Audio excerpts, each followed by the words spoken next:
3 साल का Ibrahim main tube whole में गिरकर जाँ बहक हो गया और उसे बचाने वाला कोई भी नहीं था। मतलब आप सिर्फ इमेजिन करो कि उस माँ के ऊपर क्या बीती होगी जिसका 3 साल का बच्चा मेन होल में गिर जाए और उसको बचाने के लिए कोई भी ना हो। 14 से 15 घंटे तक वो बच्चा उसी मेन होल में था और रेस्क्यू टीम नहीं आई।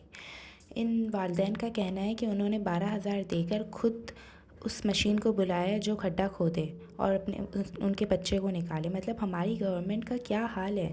आजकल के बच्चे मतलब रोडों पे भी चलते हुए भी सेफ़ नहीं है। मतलब इंसान की इंसानियत ख़त्म हो गई है। एक कचरा उठाने वाला अफ़गानी बच्चे ने उसकी लाश को रेस्क्यू करा तो रेस्क्यू टीम ने और पुलिस वालों ने उन्हें उसे ही मारना शुरू कर दिया कि तू तू होता कौन है इसको निकालने वाला, ये हमारा काम है। तो भाई आपका काम है तो आप करें ना। और ये मेन होल का इतना बड़ा ढक्कन कोई कैसे उठा के ले जा सकता है। मतलब इतने कैमरास और लगे हुए हैं तो उन सब कैमरास का क्या फ़ायदा। और एक ढक्कन यार, चेज़अप इतनी बड़ी चेज़अप है, हर जगह इसकी ब्रांचेस हैं। कोई नहीं है कि है ना उसका ढक्कन लगा ले। आप इतने पैसे कमा रहे हो, इतना सब कुछ कर रहे हो, आप वो एक ढक्कन नहीं लगा सकते। कराची जो उजालों का शहर हुआ करता था एक वक्त, आजकल उसके हालात गांव से भी बदतर हो गए हैं। वो बच्चा जो 3 साल का अपने माँ बाप के साथ शॉपिंग करने निकला था, उसके सर्दियों के कपड़े लेने गए होंगे, माँ बाप क्या लेने गए होंगे ना जाने, कितने ख्वाब सजाए माँ बाप की आंखों में वो पैदा हुआ होगा। आप अंदाज़ा भी नहीं लगा सकते माँ बाप के दुखों का। ये सिर्फ इब्राहिम की मौत नहीं है, ये हमारी गवर्नमेंट के ऊपर और हम सब के ऊपर एक ज़ोरदार तमाचा है। अपने बच्चों की हिफाजत खुद करें, क्योंकि ये गवर्नमेंट तो एक वक्त पे एक आंटी ने कहा था ये बिक गई है गवर्नमेंट, अब गवर्नमेंट में कुछ भी नहीं रहा। और हम उस बात का मजाक उड़ाते थे, but now it's a reality, क्योंकि ये गवर्नमेंट सच में बिक गई है और गवर्नमेंट में कुछ भी नहीं रहा। मतलब एक छोटा सा बच्चा चलते हुए अपने माँ बाप के साथ भी सेफ़ नहीं है, क्योंकि उसको वहाँ पे कोई सेव करने वाला था ही नहीं। अगर रेस्क्यू टीम वक्त पे आ जाती, आसपास के लोग मदद करते, कुछ भी हो सकता था, वो बच्चा बच सकता था, पर वो बच्चा नहीं बच सका। पूरे 15 घंटे वहाँ कोई उसकी मदद करने के लिए नहीं था। अभी ये न्यूज़ इतनी वायरल हुई हुई है, 1-2 दिन बाद इस न्यूज़ को पता भी नहीं होगा, वही कूड़े कचरे में ये किसी न्यूज़पेपर की तरह पड़ी होगी ये न्यूज़।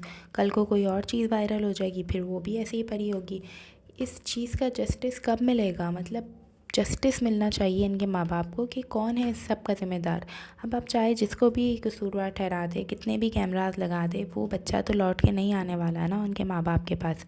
ये 2025 चल रहा है, कुछ तो आप लोग करें। मतलब कोई ऐसी चीज़ लगाएं जो गटर के ढक्कन के ऊपर, जैसे गाड़ियों के ऊपर हम टच करते हैं तो सायरन बजता है, तो कोई भी उसको टच करे, कोई ऐसा बटन जो निकालते वक्त टच करे तो उसमें सायरन बजे, कुछ तो करें। अब तो दुनिया चाँद पे जाके पहुंच गई है, हम एक गटर का ढक्कन नहीं लगा सक रहे। अल्लाह तमाम बच्चों को अपने हिफ्ज़ व अमान में रखे। बस मैं यही कहूँगी कि अपने बच्चों की खुद हिफाजत करें, क्योंकि गवर्नमेंट से आप लोग कोई उम्मीद नहीं रख सकते। ये लोग कुछ भी नहीं कर सकते। आप अपने घर से निकलें, अल्लाह के तवक्कल से ईमान रखें, घर से निकलने की दुआ करें और रास्ते में भी दुआएं पढ़ते रहें, क्योंकि कुछ भी हो सकता है। आजकल कुछ भी कहीं भी सेफ़ नहीं है। कराची शहर बिल्कुल भी सेफ़ नहीं है। मतलब मैं कराची शहर की क्या ही बात करूँ, यहाँ पे कुछ भी सेफ़ नहीं है। पाकिस्तान एक बहुत अजीम मुमलिकत थी और इन लोगों ने, इस गवर्नमेंट ने इस पाकिस्तान का क्या हाल कर दिया है। मुझे समझ नहीं आ रहा मैं किन अल्फाज में बताऊँ कि मेरे दिल पे क्या गुज़री उस बच्चे का सुन के।